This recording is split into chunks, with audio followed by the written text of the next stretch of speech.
याचे दौरे देखील मुख्यमंत्र्यांसहित आम्ही सगळ्यांनी मंत्र्यांनी देखील ज्या ज्या ठिकाणी पूर परिस्थिती निर्माण झाली त्या ठिकाणी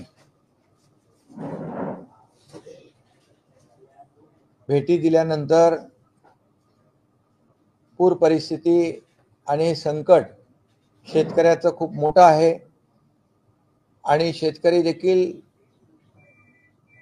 बोलताना त्याच्या वेदना जाणवत होत्या आणि तेही माहिती देत होते की गेल्या अनेक वर्षांमध्ये अशा प्रकारची पूर परिस्थिती, अशा प्रकारचा पाऊस ढगफुटीसारखा कधीही पडला नाही आणि त्यामुळे संकट मोठं आहे आणि अशा परिस्थितीत शेतकऱ्याच्या मागं सरकार पूर्णपणे खंबीरपणे उभं राहील।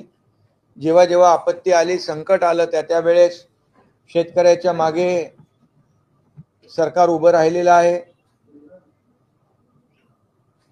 आणि म्हणून आज देखील कॅबिनेटमध्ये या बाबतीमध्ये चर्चा झाली। संकट मोठं आहे आणि त्याच दृष्टिकोनातून शेतकऱ्याला देखील मदत देताना सरकार हात आखडता घेणार नाही।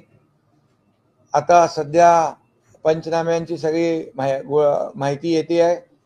जवळपास 60 लाख हेक्टर जमिनीचं पिकांचं नुकसान झालेलं आहे असा आकडा आतापर्यंत आलेला आहे आणि पुढच्या 2-3 दिवसामध्ये संपूर्ण नुकसानीचं प्रमाण आणि आकडे येतील।